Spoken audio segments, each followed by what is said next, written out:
If you're new here, welcome. If not, welcome back. My name is Daniel Walcott. I'm a real estate agent with the Minkiti Group and Keller Williams Capital Properties here in the Washington, D.C. metro area. And I help people just like you build their wealth and real estate portfolios one property at a time. Now, if you're watching this video, you either heard about the HPAP program or plan on using the HPAP program to purchase your next home. Luckily, you came to the right place. I'm going to tell you all about the HPAP program, what it is, the eligibility requirements, how to apply, but most importantly, how to successfully navigate the home buying process once you've received your NOE.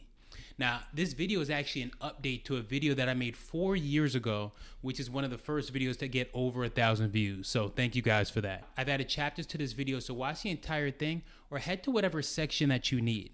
The only thing I ask is for two things. Hit the like button, and before you leave, drop a comment with one thing that you've learned.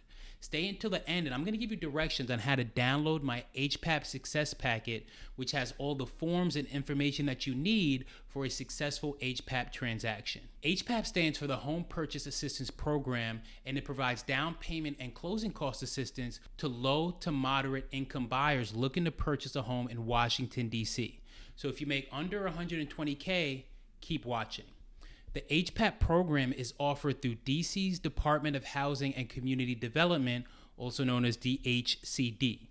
They provide interest-free loans that qualified buyers can use towards their down payment and closing costs. DHCD also has a sister program to HPAP called EAHP or EAHP. That stands for Employer Assisted Housing Program. Now, I'm going to get into that later in the video.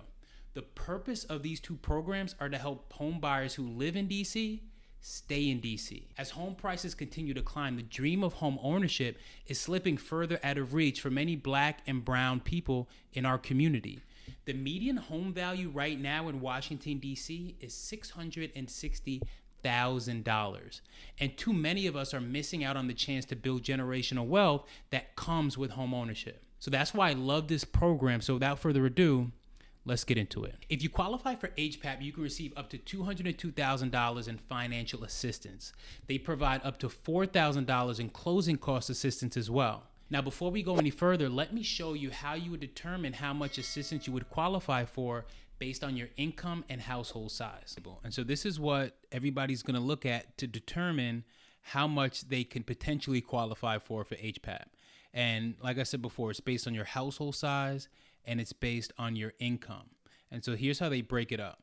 So you have up to 50% MFI, which is median family income, 51 to 80% right here, and then 81 to 110%. And so if you live in DC, you can make up to 110 of the MFI, which for a person of one household is $119,000. And that's not a bad salary. If you happen to make that and you're looking for down payment assistance, you can get up to $70,000.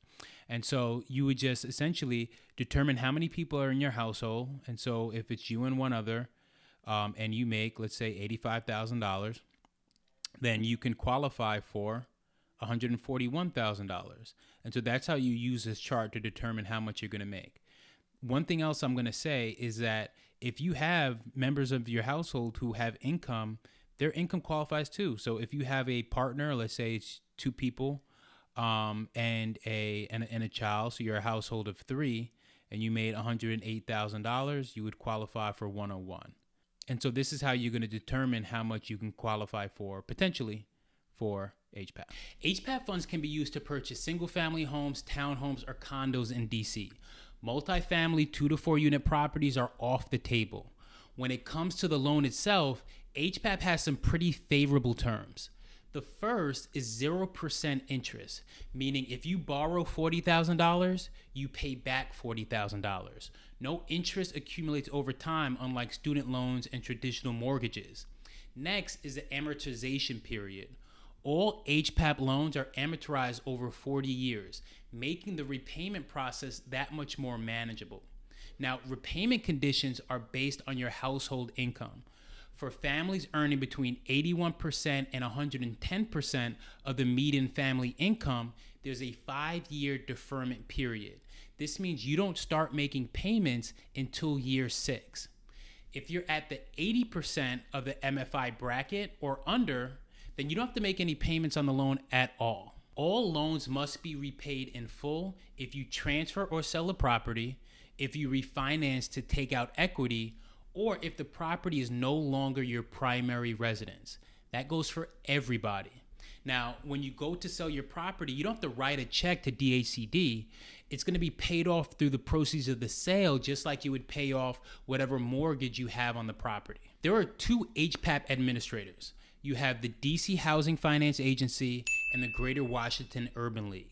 Now, from my understanding, the Greater Washington Urban League processes HPAP loans that are combined with the EAHP loan, the EAHP Employer Assisted Housing Program. The DC Finance Agency processes all other HPAP loans. Let's talk about the eligibility requirements. You need to be the head of your household, and you either must be a first-time home buyer or you cannot have had ownership interest in real estate within 3 years prior to you applying. You have to meet the income limits that I spoke about before. Now, they're very strict on this, so refer back to the chart if you have to. I've included the chart in the HPAP Success Packet as well. Your credit score needs to be at least 600 to qualify for HPAP. But keep in mind, you still need to qualify for a primary mortgage, and most lenders prefer you to be at 620, 640, or higher. Last but not least, the home that you're purchasing must be your primary residence. No second homes, no investment properties, and obviously it must be located in Washington, D.C. Now, every year, HPAP is flooded with thousands of applicants. Here's how they prioritize the applications. Residents who are low income, elderly, handicapped, disabled, or displaced come first. Next in line are other D.C. residents who don't necessarily fall into that first group. And if you're not currently living in DC, good luck. Does that sound like something you want? It is. Well, let me tell you, you'll never get it. I had a client once who was waiting 9 months for her application to be processed. I ended up calling in on her behalf, and the person on the phone told me that she had a Maryland address on her application. Cooked. Now let's talk about how HPAP loans are calculated. The amount that you can borrow with HPAP depends on two things: how many people in your household and how much money your household makes at the time that you go under contract. Because these amounts can change, what you might qualify for could vary from the time that you're approved to the time that you're ready to purchase. Your HPAP loan can't be more than 30% of the home's purchase price. This is called loan to value, or LTV. So for a home priced at $400,000, let's say, the most you could potentially get for the property is $120K. Even if you qualify for more based on your income. HPAP also requires you to have some skin in the game. You need to put in at least $500 of your own money or half of liquid assets over $3,000, whichever is more. So if you had $10,000 in your bank account, your minimum investment would be $3,500. Lenders need to ensure that at least 28% of your income is going towards your mortgage. So if you made $90,000 a year, your gross income would be around $7,500 a month. So your minimum mortgage payment would have to be at least $2,100 a month. And that includes PITI, principal, interest, taxes, and insurance. Now, when it comes to purchase limits, the biggest loan you can get for your mortgage is right over $1 million, which is crazy to even think about, but it's true. Last year, DHCD rolled out a pretty cool feature to keep everyone updated on how much money is available in the HPAP fund. There's an online dashboard on their website that's updated every week, so you can see if the funds are getting low and plan for your home purchase accordingly. Now let's dive into the application process. Using HPAP successfully requires a collaborative effort. Later in this video, I'm going to show you the key players that you need on your team and where to find them. But as a buyer, it's your job to take the first initial steps, and that's what I'm going to walk you through right now. To begin the application process, you need to reach out to a community-based nonprofit organization, also known as a CBO. These organizations are your starting point, and they're going to guide you through the entire process. I've compiled all the information you need about the community-based organizations, including their addresses, phone numbers, websites. You can find all this information in the HPAP Success Packet. Just click the link below to download it for free. Once you choose a CBO, contact them to set up a pre-application housing counseling session. Keep in mind, each organization operates a little bit differently. Some may require you to attend a 2-hour orientation class before they schedule a one-on-one session with you. This orientation can be in person or online, and it's separate from the detailed 8-hour class that you're going to attend later on. Your counselor at the CBO will first assess your financial readiness for homeownership. If you're not quite there yet, they're going to offer you counseling to help you prepare. If you're ready, they're going to help you gather the necessary information and documentation to proceed with your application. Then they'll forward the application to an HPAP administrator, either DC HFA or Greater Washington Urban League. The HPAP administrator will then review your application and issue a notice of eligibility, also known as an NOE. This notice is going to detail the maximum amount of assistance that you can receive and outline the next steps in your journey to homeownership. It's also going to list out the expiration of your eligibility. Now, unless it's otherwise noticed, everyone's letter of eligibility is good for 365 days from when it's issued. Within that time, you must complete the pre-purchase homeownership training, which is the 8-hour course that I mentioned before, and you also must execute a sales contract. Let's talk about EAHP. EAHP is the sister program to HPAP, and it's specifically designed for district government employees who are also first-time home buyers. If you work for any district government agency, such as DC Public Schools or DC Public Charter Schools, you can qualify. This also includes police officers, correctional officers, firefighters, paramedics, emergency medical technicians, teachers, and principals. Eligibility requires you to be employed for at least 1 year in good standing, although first responders and educators qualify immediately upon getting their job offer. Now, here's what you get with EAHP. $20,000 as a down payment assistance loan. You can also receive up to $5,000 in a matching down payment assistance grant.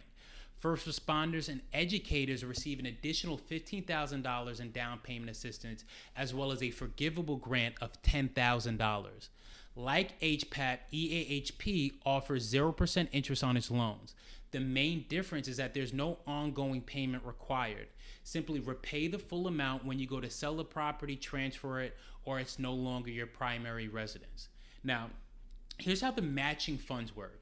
EAHP is going to provide you with $1,000 for every $2,500 you have saved, up to a maximum of $5,000. So for example, if your application package shows that you have a personal savings of $5,000, the matching contribution is going to be $2,000. And you don't have to pay it back. This is a grant.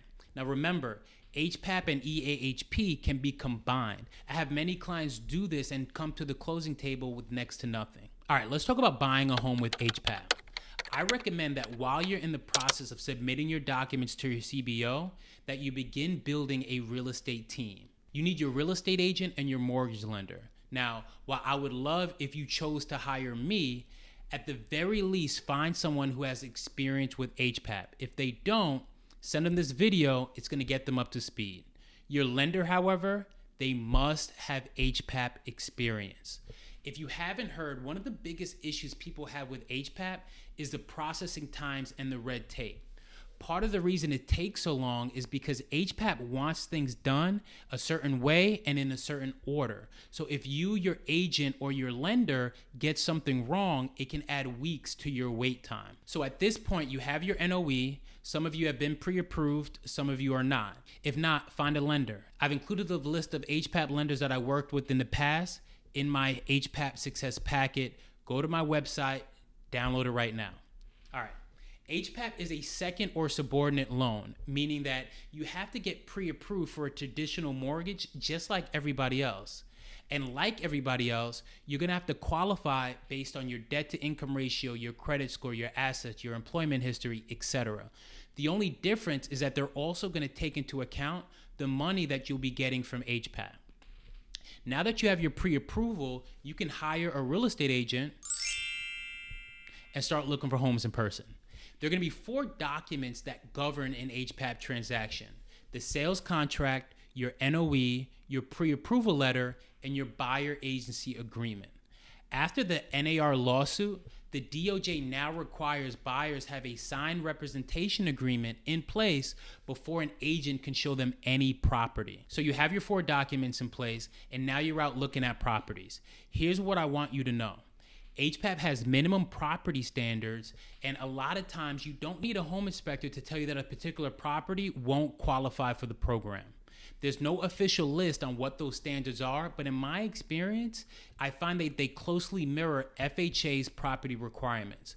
So all systems and appliances should be in working order. This includes heating and AC systems, as well as your water heater and electrical systems. The basement and crawl space should be dry and well ventilated. There should be no evidence of termites. The plumbing system throughout the home shouldn't have any leaks or anything like that. And the roof also shouldn't have any leaks, holes, or missing shingles. Cosmetic issues, stuff that can be easily fixed, are acceptable. Now, I don't expect you to show up to each home with your ladder and flashlight. That's the home inspector's job.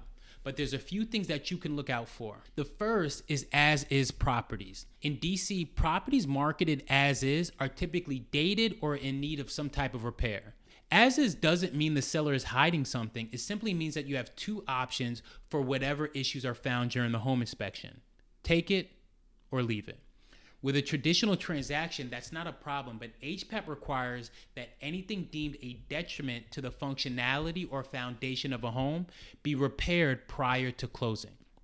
So as-is properties generally won't work. The next thing is physical damage. As you're going through the house while you're looking at bedroom sizes and closet space and the kitchen, all that good stuff, make note of the physical damage that you see. Not the cosmetic things either. HPAP doesn't care that there's a stain on the carpet. Is there water damage on the ceiling? Is there water in the basement? Is the AC unit out back old and rusted?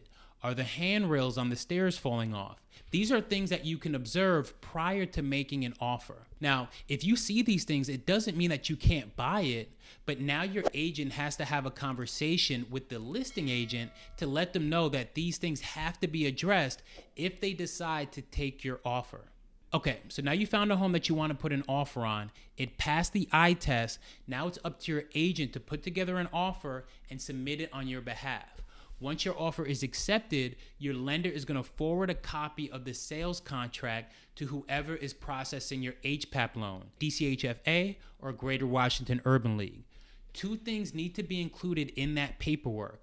The first is the home purchase information form, and the second is an HPAP addendum. You can find both these forms in the HPAP success packet. You know where to find it. Next is your home inspection. The home inspection portion of the HPAP transaction takes a little finesse.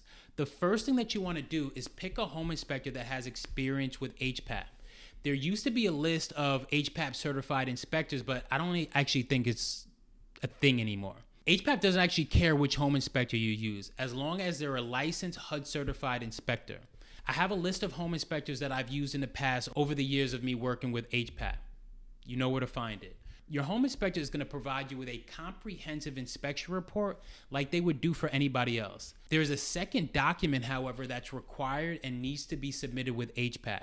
It's called the Pre-Purchase Inspection Authorization Form. On the form, the home inspector is going to write whether it was a satisfactory inspection or an unsatisfactory inspection. If it's an unsatisfactory inspection, he's going to list the things that need to be repaired. Now, there's going to be a bunch of stuff highlighted on the home inspection report, but HPAP is only going to require the things that are on their form to be repaired. Now, you can negotiate with the seller on all the other things, and it's completely up to you whether you want to move forward or not based on whether they're going to repair it or not. HPAP only cares about what's on their form, and they're going to require you to do a re-inspection prior to closing so the inspector can confirm that the repairs were made. Now, a home inspection could cost anywhere between $450 to $800. It depends on the size of the home and the company that you choose. You should expect to pay anywhere between $75 and $100 for the re-inspection if it's needed. You're also going to need a satisfactory termite inspection report, which you can get from your home inspector. Just make sure that they're certified to do termites as well. You don't want to be hiring multiple people when one person can do the job. Now, from here on out, the contract to close process is going to mirror a traditional transaction. You're going to get the home appraised through your lender. You're going to go through the underwriting process. You're going to get home insurance, and then you'll go to closing. Here's a pro tip though. Give yourself 45 to 60 days to close. Your agent needs to set those expectations early and often with the listing agent. Because when you hear sellers don't want to accept an HPAP transaction, it's because they know someone or heard someone had a bad experience. And so I've personally been on a mission to ensure that every HPAP transaction that I'm a part of is a positive experience for all parties. Because I hate the idea that a buyer can't get their dream home because of negative perception around this program. That's all I got for you today. Thanks for watching. If you'd like my help with your home purchase, shoot me an email, send me a text, or schedule a one-on-one call with me using the link below. Don't forget to head to my website and download the HPAP Success Packet, which includes everything you need for a successful HPAP transaction. I have the list of participating lenders. I have the list of home inspectors. I have all the essential forms and documents that you're going to need. And I have the comprehensive list of CBOs, plus more. So check it out. I'll catch you guys later. Yeah, they tryna at me, I'm running the race. I gotta pick up the pace. They throwing shade, but I'm gone.